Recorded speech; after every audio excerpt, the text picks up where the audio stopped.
Welcome back to Pink's Garage. Pink here. If y'all are new to the channel, I'm Pink from Pink's Garage. If this is not your first time, thanks for coming back. If it is, please like, subscribe to the channel, and help me get my numbers up. I'd appreciate it. This is my 1983 Mustang project car, and today I am doing a little work on it. We've moved it. It's no longer in the front yard. It's now in the garage, sitting here and in the front. And you see I have taken the hood off and am now working on getting the front end off here. So a little thing I learned from somebody this weekend, something I didn't know: to remove these, you actually have to drill out all the rivets on them. So you've got rivets all throughout here that have to be removed, and once that's done, you remove these 3 bolts here. There are 4 bolts in between the fender and here that you have to remove, that are removed from up underneath, and then there are, I think, 10 or 11 bolts from the bottom that have to be removed. With that, front end slides out and you can replace it. We are replacing the front end with the one from the 86 LX, same as the hatch, which I have the hatch from the LX sitting on top, and I have the one from here sitting on the LX. I'm also going to replace the doors and possibly the front fenders, and then I can start from there with the paint. So I'm going to end up taking a lot of it apart. I'm going to be sanding it down and getting it prepped for painting, but right now I'm working on getting the engine running. I already have some stuff done to it that I have not shown you, but I'm about to. And I've removed the radiator and the fan. That's all gone now. This pulley is going away because this pulley is toast, and I plan on probably putting an electric motor in and another pulley and running this off of electric. I am going to get rid of the power steering and go to a manual steering rack on this and save about 35-40 pounds. So that's what's in action right now. Carburetor, filthy, dirty. I'm about to remove that. We're going to clean that out, and I haven't decided how I'm going to do the alternator. I want to move it down. I mean, right now it would work with a single belt as long as this pulley was smaller, but I think what I'm going to need to do is get the mount to move this down here and put the alternator down there, and then just run a belt from it to the main belt on the motor to run the alternator.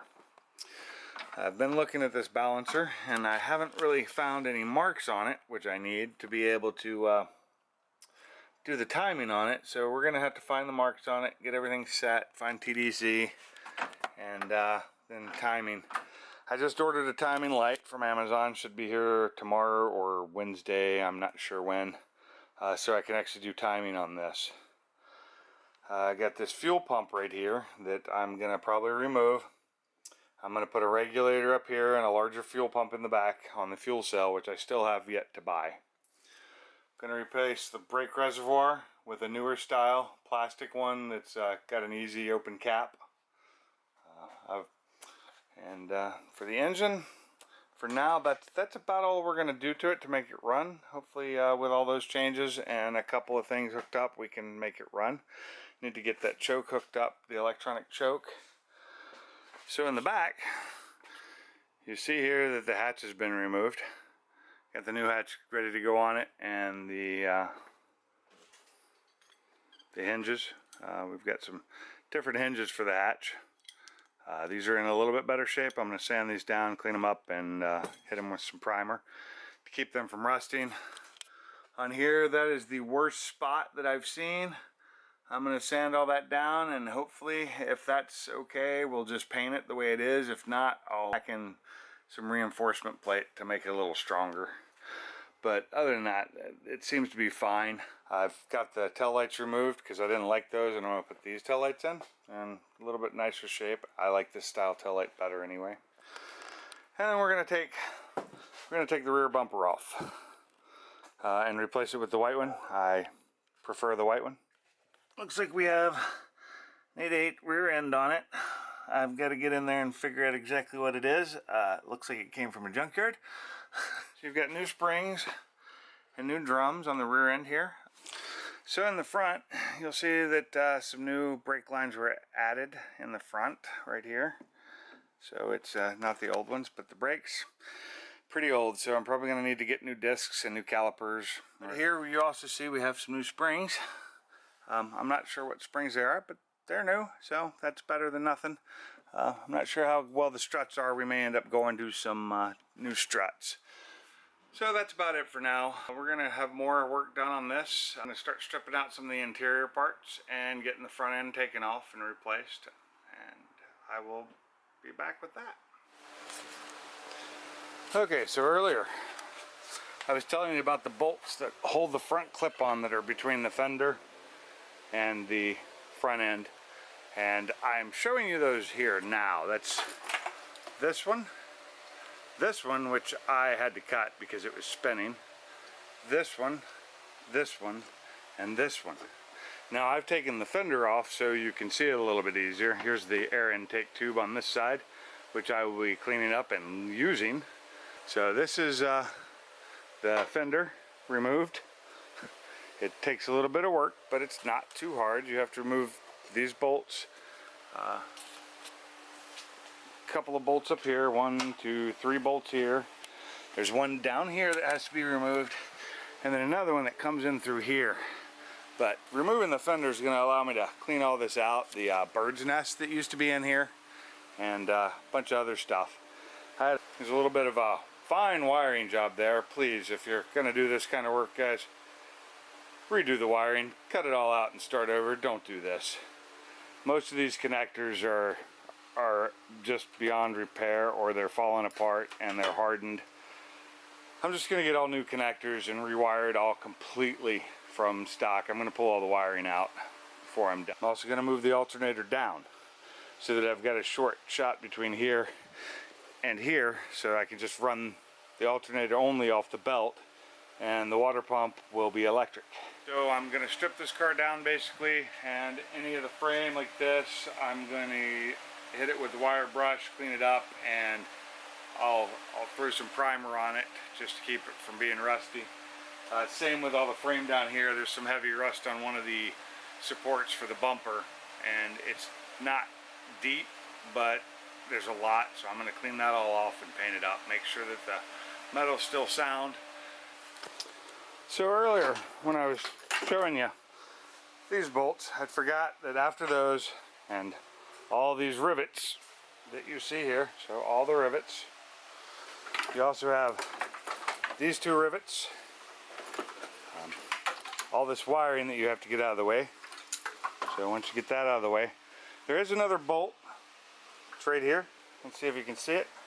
So there's a bolt that goes right there that you got to remove to be able to move the part out. Once that's removed, pretty easy. So I still have this side to do. So we still have these 2 rivets, and then this bolt right here, and the 4 under here, but I'm going to remove that entire fender too. So easiest way to clean it all up. Just going to remove it and have an easier way to work on things. I just got to watch the edges. They're a little sharp now. Not so bad.